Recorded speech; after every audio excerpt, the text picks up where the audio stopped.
Okay, welcome to the Postmodern Family Podcast. I'm Felipe. And I'm Lillian. And we are Americans living in the UK searching for Great Britain. And in today's podcast, we're going to share our reflections on the general election of 2019. Dun, dun, dun.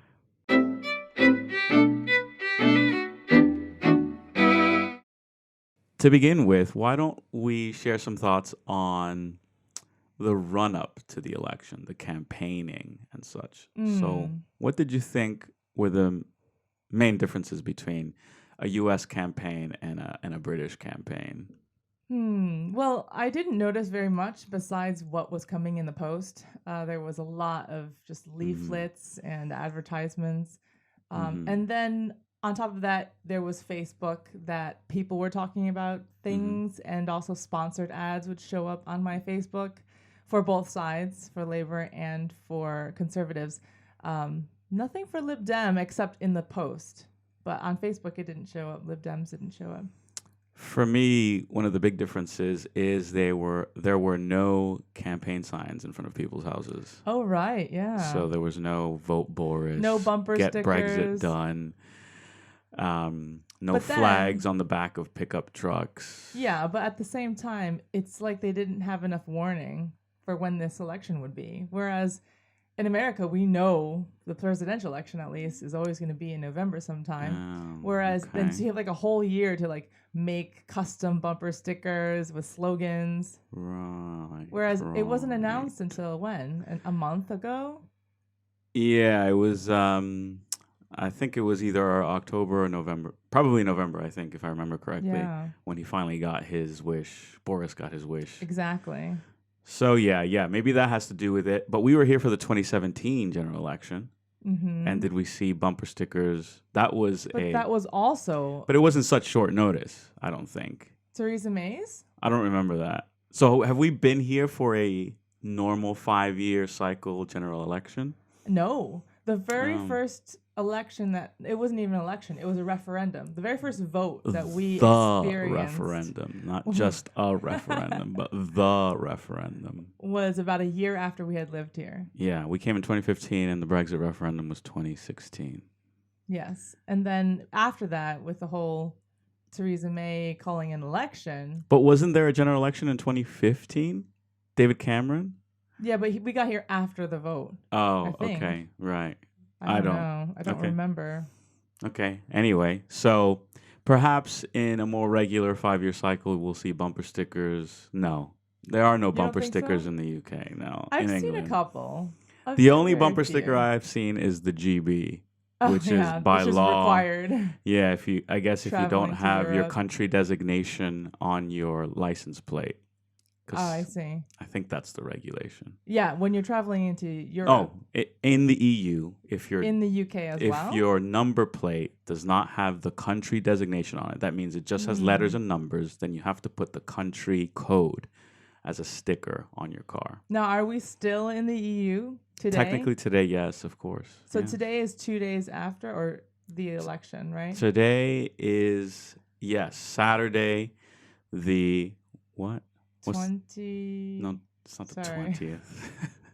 Yesterday was Friday the 13th. So today is Saturday the 14th of December, 2 days after the election, general election. Yeah. So yeah, I don't think there'll ever be bumper stickers that say vote for Boris or whatever. Nor do I think there'll be campaign signs on people's lawns. Although I think their front gardens. Yeah, sorry, front gardens. But I think there may be ads on commercial billboards that the campaigns would take out. Okay. Anyway, so I didn't see any canvassing in my neighborhood of MPs, MP candidates. And we don't have like a landline telephone anymore. Yeah. Whereas back in America, when we were still living there, everyone still had one. It was almost being phased out. But during election season, you get phone calls like all the time. Yeah. Just seeing who you're going to vote for and asking for money. Okay, so that's the run-up. Now let's talk about the actual vote. So I'll start out with my observations. Firstly, I came to learn that it is on polling day illegal to report on exit polling before the polls close. And that's different than America. That is. In America, exit polling happens immediately. Reporting on exit polling happens immediately. So that by the time California gets to vote, you know the exit poll results of Virginia, of Florida, etc. Yeah. So let's just talk about it for a second, because I think actually that's a pretty good law.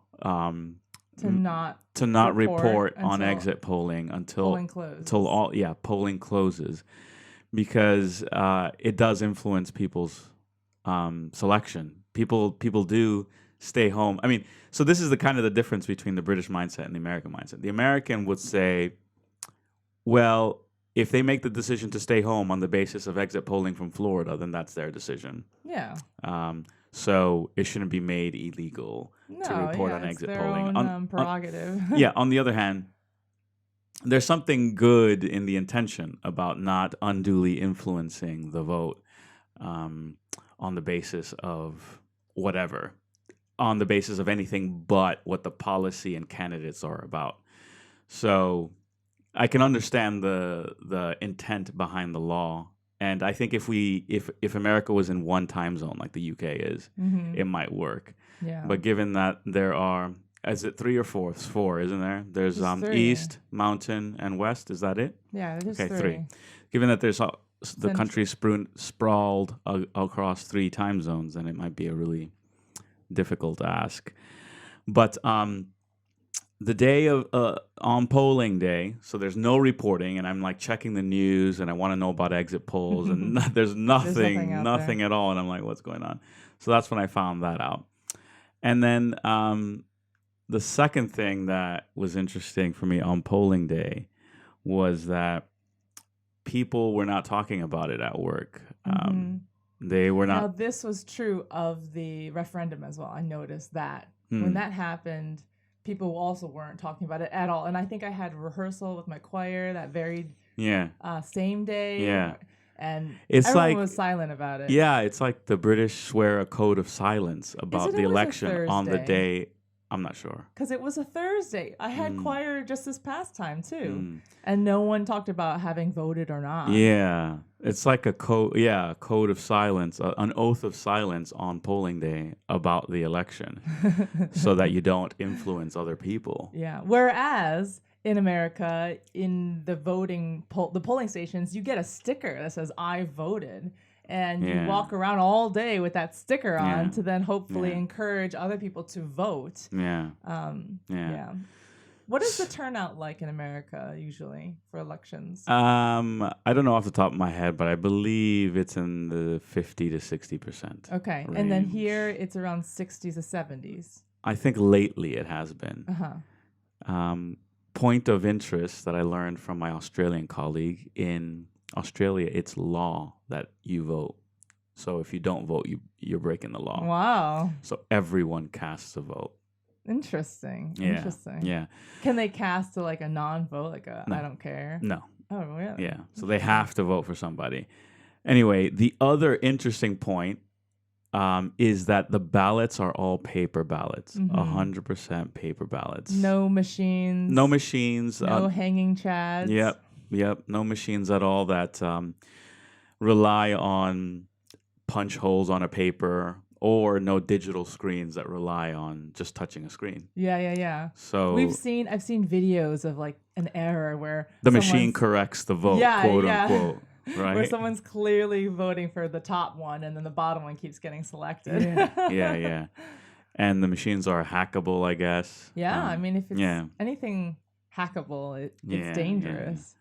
But at the same time, when you're the people counting the vote, you'd have to trust that. I mean, there's room for corruption, I guess, there. Yeah. So then that takes us to the closing of polls. I think my observations about when the polls closed was how quickly the exit poll just came out. It was right out within seconds of the polls closing. The news channels came out with their exit polling. And was that like right when I got home? Because it was like around 10 after 10. What time polls close at 10. Yeah, it was just before you got home. Okay. Where the exit polls came out. So when you walked through the door, I was ready I told With you the right exit away with the poll. exit poll information. Yeah. And then so the exit poll came out straight away, and it's a different news cycle. So the election news stuff starts at 10 when the polls Yeah. close, really late. Whereas in the U.S., the exit polling So data 5 starts like Yeah. 3 o'clock in the afternoon, something really early, and you spend the whole afternoon into the evening, into the wee hours of the next day on Yeah. election coverage. Whereas here, the election coverage begins at 10 and goes all the way Until overnight. 4, 5 in the Yeah, morning. yeah, Yeah. that's right. That's So right. whereas in America it would be like a whole 12-hour reporting cycle, here it's just about It's shorter. 7 hours. Yeah, it's maybe. shorter. It's shorter. One thing that I forgot to share was the about polling day was in the U.S. There's this big fanfare, cameras and everything when the candidates go to vote. Okay, so there's like capturing the moment the candidate goes to vote, and then they ask you, who did you vote for, et cetera, right on the camera. Here, it's not that. It's not legal to bring cameras into the polling place. Right. So what they do is they take pictures outside the polling place, but they don't ask them. It doesn't seem like they ask them, like, who did you vote for? Because that would be illegal, I think, to say who you voted for.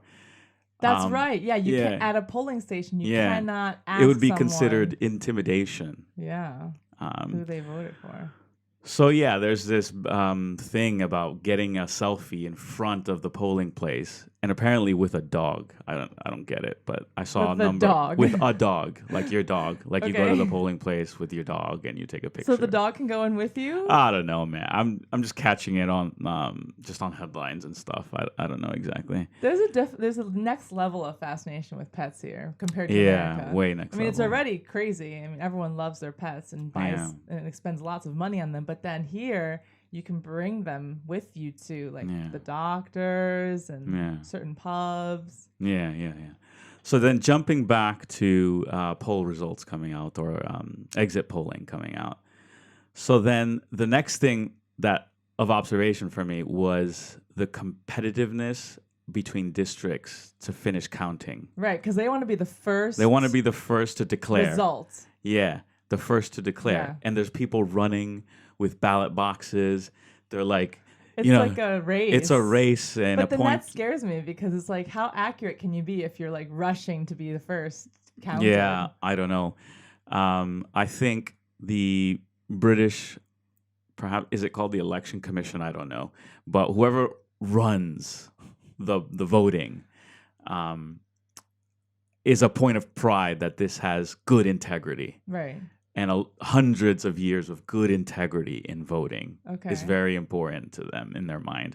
Although, as you know, in the Life in the UK test, there was a question about an act or a law that was passed in the 19th century which removed a loophole in redistricting or something that created a lot of corruption. So there were like people being voted in faux districts or something, and they weren't representing that district at all. Or there was like just a situation where people were fraudulently being voted in as MPs, not representing anyone or something. I think something like that. I don't know, anyway. But it was a major law that sort of established the model for good integrity in voting worldwide.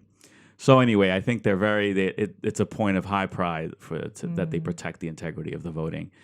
So anyway, in terms of the reporting, so when they start with the exit polls around 10-ish, when the polling's closed, they're basically just umming and ahhing and waiting for that first result, right? Well, yeah, all they have is the exit polls. And so in America, do we have that same situation, but it just starts earlier? No, all the way from 3 to... No, that's a big difference too, is that in the U.S., the news stations begin to call states before the official results come out. Okay, so Fox News has called Florida for George Bush, right? before the results have come out on the basis of the exit wow. poll. Oh, Okay. wow. So they take it to another level in the U.S., the news organizations. But they can't do that. They're just calling before the polling They closes. have. That's the Really? practice, is to say that. Interesting. And so So then people then just hope if they're let's say voting for the opposition in that scenario, then they would hope that their vote is going to count next. Like, is that what they're saying? Like, yeah, I think that would be really influential on voting habits if they started calling states before. That's right. Closed. So they do that. They do that. And so, but by that time, if it does have an influence on people who were gonna vote, then effectively their vote makes no difference. If it's a landslide, especially. Yeah. Like, so if they call it by 15%, then yeah, you're gonna be like, there's no use in me going to vote. But if they call it on the basis of 1%, you can still say my vote might still count because it's a call, not an official result. So the UK news organizations do not do calls for district. How do exit polls work here then if you're not allowed to say at the polling station who you voted for? How do they collect that information? Outside the polling place, they get asked. Okay. As I think what happens. So everyone gets asked out when they finish voting and they walked out. Outside it either. I think you can. Not on the grounds, I think. You can't on the grounds. Outside the grounds, outside. Oh, okay. So I think that's what happens anyway. Of course, yeah, we're not residents or citizens, so we didn't vote. We can't vote. We can't so vote, we don't. We're just speculating here. But yeah, so the exit poll, perhaps it can be classified as calling it. But it doesn't go quite as far as the U.S. news organizations, which basically say, okay, we've awarded Florida to Bush. Well, that's the thing is like the news stations like to make predictions. They like to That's right. And that's what the exit poll is. That's what the exit poll is in a sense. Okay. But looking back at the exit polling history here in the UK, apparently, so the 2017 exit polling was pretty good. This exit polling was pretty good, but the referendum exit polling was bad. It predicted Remain. Really? The BBC exit polling apparently predicted Remain. Wow. And that's why it was such a double extra choco flavor shock. That's right, because I remember people went to bed, yeah. with the exit poll of Remain, and they thought, oh, this is gonna be. And then they woke up to Nigel Farage's stupid smile. Oh, yeah. But So, that's the thing is, but that was a close election. So I see. By what percent? I think it was only 3% at most. Yeah, that's close. So yeah, if not closer, but yeah, it was a really close election. So it was easy to get it wrong. So then 2 days ago, immediately the exit poll said that there was a majority going towards, like a big majority. An 80-seat majority. And what percentage is 80 seats? It's 80 out of 550 or 549, I think. So seats. Okay, and then each seat is one constituency, or is yes, each seat is one constituency. So by 80 constituencies. That's right, by 80 constituencies. That's a lot. Yeah. Wow. But then it minimized to after the final count and everything. It wasn't that big, was it? In terms of just popular vote count. In terms of the percentage of majority, like how big of a difference? I'm not sure what you're asking. How big did the Conservatives win? Per district or just overall in percentage? Oh, I don't know. I think they may have lost the popular vote, if that's what you're asking about. No, I'm just wondering about the seats again. So you said by 80 seats, but then what was the actual? They won by 80 seats? Their majority is an 80-seat majority. Currently. But the exit poll, what was their prediction? Yeah, 80 seats. And it did turn out exactly I think not exactly. I don't think it was exactly. Very close. Very close. Okay. Yeah, I guess I thought that it had come back. I don't know. I have a very different news feed than Felipe does on my social media. So you have droolers on your news feed. I have a lot of people who wanted Labour to win. A lot of people. So my news feed the very next morning was very depressing. Very, very depressing. Depressing to you, or you mean it exhibited depression from your... It exhibited depression from everybody. Yeah. And also tried to mitigate the win and things like that. So Yeah, that's yeah. probably why I thought that the majority yeah. was not that great. Yeah. Point of interest is, so the prime minister is selected on the basis of the party that wins the most constituencies, right? Not on the basis of the person who wins the popular vote. Correct. So that is somewhat similar to the Electoral College if you look at every state as a district. Okay. See, so it's on the basis of whoever wins the most districts, if you will. Right. So yeah, but at the same time, it's basically the model, the base. That's why the they drew inspiration from. I see. The system. But in America, you vote for a specific president, which is different, that is different, separate from, let's say, the Senate or the House of Representatives. They're kind of unrelated to the presidential vote. Yeah. Whereas here, it's tied together, and in that sense, the prime minister comes out of what you voted for in the House of Commons, right? Yeah. That's right. So, but you know that it's Boris Johnson on the ticket. Okay. So you know if you the party already decided that. Yeah, that's if right. We win, that's right. Then this guy's going to lead us. This is guy. Yeah, that's right. So that's where a lot of people blame Jeremy Corbyn, saying that he was the one who brought the Labour Party down. Of the ticket. That because he was representing Labour. Because he's vile. But yeah, a lot of people are blaming. I mean, there's a lot of blame thrown everywhere right now. Yeah. Oh, every doorstep I went to, Jeremy Corbyn was just unelectable. Basically, it's Corbyn under the bus, basically.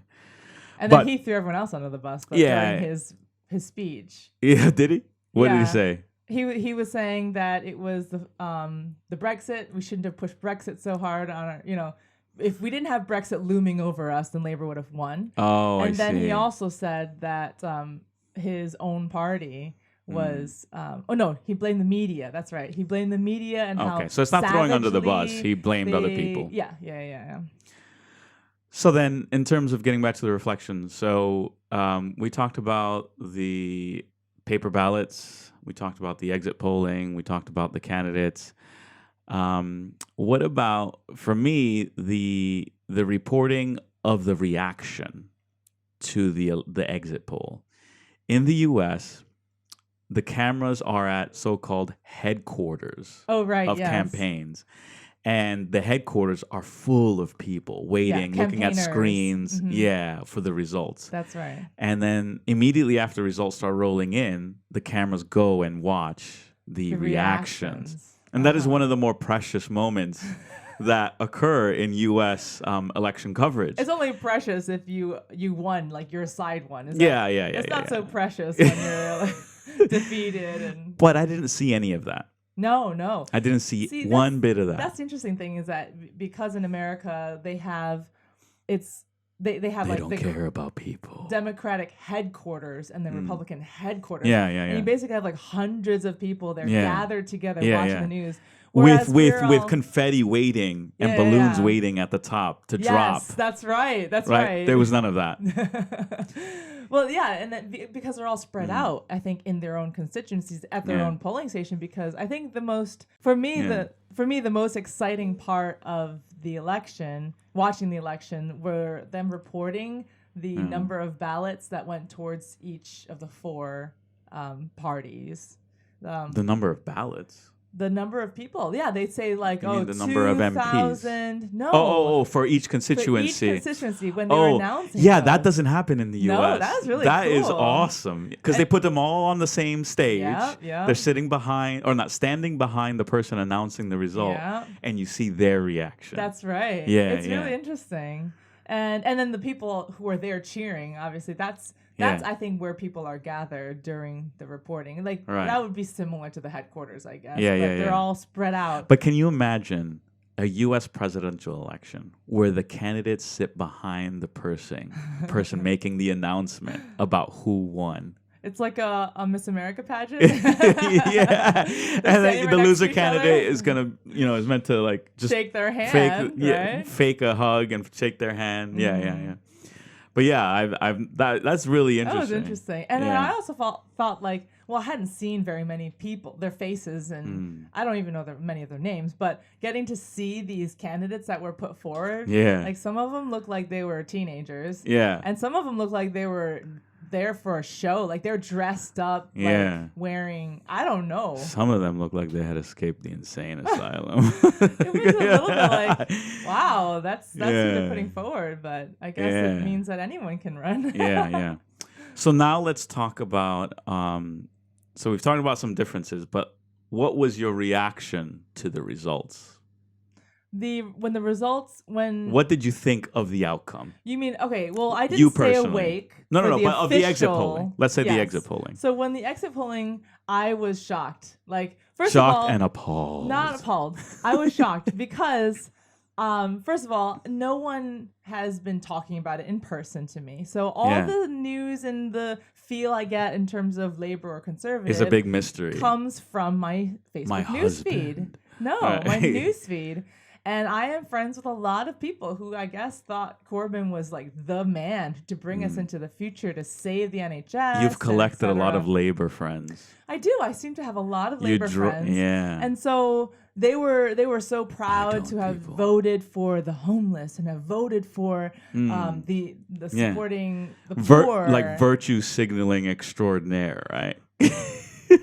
It's the thing is, like, they don't realize they are virtue signaling. They don't realize that. They really think that there is intrinsic value in saying, I voted for them, the poor, the victims. Yeah. But anyway, so I thought, wow, a lot of people, especially my age, are they're going to vote Labour. And we have read in the news that when they did a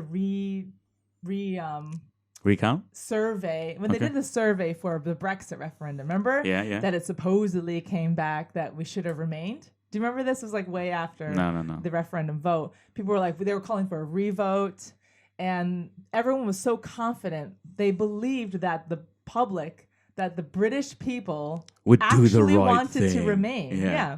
So the fact that it was such an overwhelming majority for the Conservatives for Brexit, I was really surprised. I was very surprised.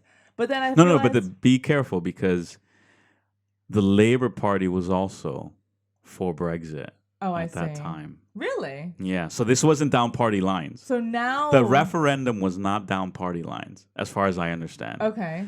So there were people within each party that campaigned for one or the other. But it seems like Labour was for remaining. No, in this election. That's what I'm talking about. Okay, but in the referendum. Yeah, I'm not talking about the referendum. It wasn't, like you said, it wasn't based on parties that the Brexit referendum. So formally, officially, though, Labour in this election was Switzerland. Neutral. They were trying to be neutral. I see. Interesting. And then, so who was for Remain then? Lib Dems were the ones who were going to reverse.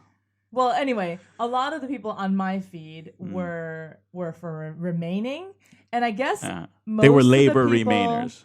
Maybe, or they were just Remainers and they didn't want to do Brexit. And clearly the Conservative Party was like, we're doing Brexit. Yeah. I thought, well, maybe the Conservatives aren't going to win because there's so many people on my newsfeed. That was your perception.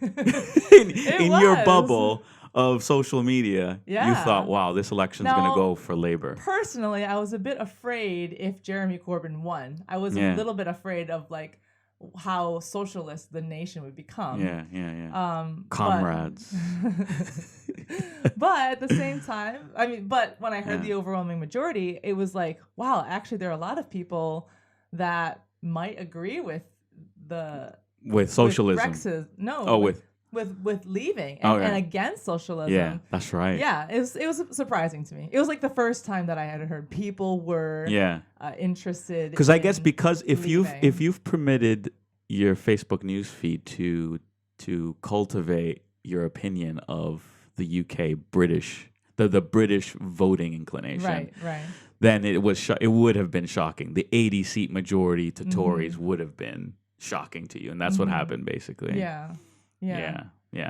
For me, I fully expected the Tories to win, but not by that big of a margin. I thought it was going to be more along the lines of a 30 to 50 seat majority, not 80. Wow. And I didn't expect him to flip former mining communities. Um, so yeah, the get Brexit done, hammering, get Brexit done, paid off I because the guess people so. were sick and tired Yeah. of the Brexit debate going on and Yeah. on and Yeah. on. That's true. I think I was also done with this whole standstill. Like, please just do Yeah, something. Let's just yeah. move on. And this is why. Is it Joe Swinson? Who's the Joe Swinson, yeah. who lost her She seat? lost her seat. Yeah. I must say, if there's one thing the British people are very good at, it is humbling arrogance. Mm. And she came out with pamphlets that said, Joe Swinson, your next prime minister. Election pamphlets. And every interview she did, she came off as she knew better. Mm-hmm. And that they need to reverse Brexit because she knows best. Mm. And so she had absolute arrogance And confidence. And the British public just Didn't humiliated want her. Let's move on then to this idea of this silent Majority. I mean, Yeah. it seems like it kind of feels a little bit like deja vu. Like, Brexit happened when the Brexit referendum came out. The results were shocking. Yeah. Because all of the media were like, look, we're going to remain. It wasn't a question. Yeah. And once again, I felt like the BBC and the way they even reported the exit polls, they were like shocked and they were in mourning yeah. from 10 p.m. onward. They were in mourning. And so once again, it's like people who watch the BBC, which just seems like a lot of people, they have this idea and this perception that the whole country agrees with the BBC. Yeah. Now, that's I right. don't think that's true. And it's been proven again at this 2019 election that the majority doesn't seem to want to speak out. Yeah. And because they will be assaulted, verbally shamed, fired. Well, like whatever consequences will come to them if they speak out against the institute. The people that control the institutions of the media, the people who are most loudest on Twitter, etc. Mm-hmm. They're radically left, radically progressive, and so that's. And if you want to stick your neck out for the conservative agenda, then you're just going to get chopped up on social media and in the media as well. Yeah. So then, I was shocked at the Joe Swinson thing, but quite tickled by that, if I'm honest. And then, so what next? Do you think the left will learn their lesson? I don't think so. I really don't think so. I feel like they've dug their grave and they're still digging it. They're still because I still see, it's because of racism. Yeah, absolutely. They still stick to this whole victimhood mentality. Like, we are the victims. We will always be the victims. When will you save the victims? When will you come around and be friendly and with kind? The victims? Yeah. So then do you think, let's close with this statement, this question. Do you think this is a bellwether, an early indication of how the 2020 American election will go? I don't know, because I've been getting a lot of, I have on Fox News, I've been hearing a lot of the reporting. Listen to Fox News? It's the only news that I listen to from America. Okay. Because it's on my, what is it called? My daily brief on Alexa. Yeah. And they talk about the impeachment like every day. And I'm like, man, if Donald Trump gets impeached, then of course he's out. Like there's no Trump 2020. But at the same time, I feel like, just to clarify, it's not he can be impeached but still run. Really? Yeah, it's whether the Senate convicts him of a crime after the impeachment. Interesting. So being impeached is just the trial? Being impeached is just a vote. In terms of what's going to happen in the American election in 2020. Yeah. Let's just presuppose that Trump will run again and can run again. I think the same thing will happen. I think the media will portray Trump as a bumbling idiot. Do you remember the New York Times poll prediction before the election? Was it 92 to 8%? Something like that, yeah. And so, actually, who's the front runner now for the Democratic Party? It changes on week to week, but I think it's Biden now. Joe Biden.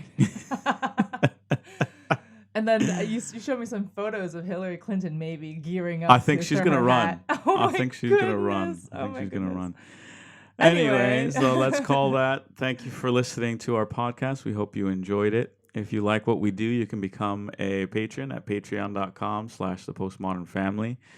And for the Christmas season, if you want to buy some music for your special someone in your life, there's Italian, there's French, and there's British patriotic music sung by none other than Lillian.